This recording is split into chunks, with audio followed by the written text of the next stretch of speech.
Let it go. We've all heard it. Simple advice. It's often spoken like a truth. But here's the thing. Sometimes what we're being asked to let go of, what we want to let go of, isn't just this bad habit. It's a coping mechanism, a comfort, a thread that held us together when everything else was falling apart. And when that's the case, letting go doesn't feel like healing. It feels like abandonment. It feels like a loss. It feels like tearing away that one part of you that understood. So we keep it close. Not because it brings us peace, but because it feels familiar. Because when it's all we've ever known, it feels like home. We mistake it for home. And that's the part no one talks about. We're told to let things go like they're just some balloon in the sky. But these pains, the habits, they're far too heavy. We can't just release them like that, like a balloon. They're air. They're weights. They cling. And they're deeply rooted.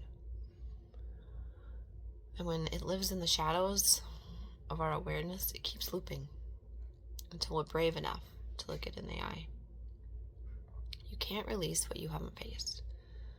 And you can't let go of what you haven't held in honesty. Letting go isn't passive. It's active. It's sacred. It's a remembering and a reckoning all at once. Because when you finally understand the why, when you can see the root clearly without any shame or anger or guilt, letting go stops feeling like a forced release. It starts to feel like a return to your breath, to your truth, to yourself. It starts to feel like coming home. It brings you back to what's true, not just what's familiar. Lately, I've been trying to quit smoking, and honestly, it's been very difficult. Not because I lack discipline or because I don't want it enough.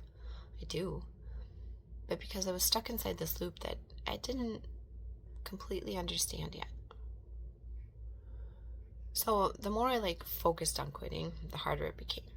And when I gave up even trying, I found myself reaching for them even more. I was definitely trapped in a cycle, and it was tightening around me. A rhythm of willpower and collapse. I can do it. No, I can't. Control and surrender. Over and over again. I tried being gentle. I tried being hard on myself. I tried thinking my way through it. I tried ignoring it completely. I told myself it was poison. I told myself I was strong. I told myself I was failing. Even one point, I told myself I was doing great and I was winning. But none of it. Nothing I tried or told myself touched the root. Not even close. None of it softened the grip. No matter what I tried, I couldn't just let it go. So a while back, I had the dogs outside before bed. And as usual, I was having a smoke. And not really smoking it per se, but just kind of watching the smoke kind of dance and twirl around. Wasn't thinking about anything. Just kind of enjoying the peaceful quietness of outside. And then, without any effort or any warning, the truth arose. This habit wasn't about the nicotine. It was about identity. It was the last thread tying me to who I used to be. And she was terrified to be forgotten, to be discarded, to disappear. But how could I abandon the one who held me when no one else did? The one who carried my grief when my hands were too tired to hold it. She wasn't just part of my past. She was woven into my survival. So that's why quitting felt like a betrayal. I felt like I was abandoning a friend. Like losing the one who stood beside me in the shadows. She was there through every sleepless night, every heartbreak, every betrayal, every breakdown, every unspoken win. She stood with me beneath the stars when I dreamed big, when I cried silently, when I wasn't sure I'd even make it out alive. She was there. And slowly I realized she wasn't my enemy. She was my protector, my companion, the one who kept the light on when everything else went dark. She was my best friend.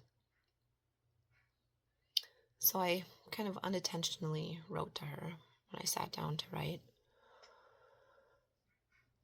Didn't plan it, just kind of spilled out.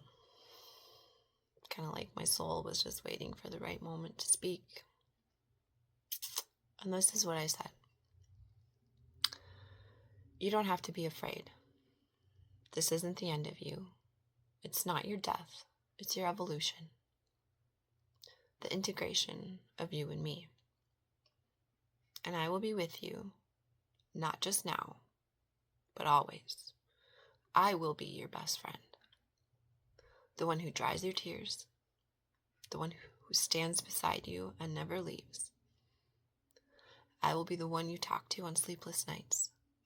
The one who stays up to watch the stars. The one who believes in our dreams.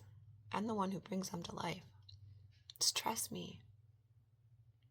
Even if you can't fully see it yet, I've been here every step of the way. Through every pain-filled night, every win, every loss. I've never left. But now it's time. Time for me to take your hand and lead. You don't have to be scared. You won't be forgotten. You're not losing control. You're being carried forward with reverence. And I will honor you, and I will keep you safe, and I will love you unconditionally. And I want to thank you for giving me the room to grow, to learn, to explore. Thank you for protecting me, encouraging me, and believing in me when no one else did. All your beauty, your compassion, your strength, your resilience, they brought me here. Your work is done, and you did it brilliantly. So it's time to rest now, to soften, to let go. You've taught me so much. You have loved me greatly. And now, let me love you back. Let me lead. Because you are me, and I am you. And together, we're unstoppable. We will rise.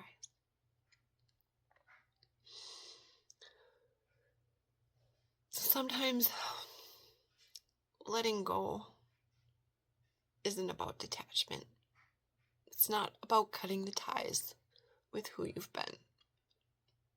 It's about welcoming her home. It's about meeting the version of you who carried the pain and holding her with compassion, not as a problem to fix, but as a chapter that helped you survive. A voice that just wants to be heard.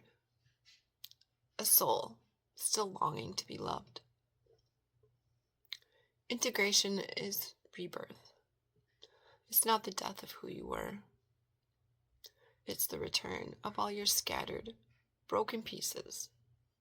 Not erased, but embraced and woven into something new. Something whole. So if you're struggling to let go, don't rush it. Don't shame it. Don't fear it. Start by listening. Start by acknowledging. Start by honoring and loving the one who's still afraid. Gently whisper, "You're safe now. You are loved. I'll never leave you." My name is Kira, and this is Love Rising. A place of remembrance, of return, of rebirth through integration. You're not broken. You are becoming. You're not late. You're right on time. You are the one you've been waiting for, and every part of you, even the one you thought had burned away, still lives in your light. This is not your ending. This is your rising from the ashes into your truth. Let love rise.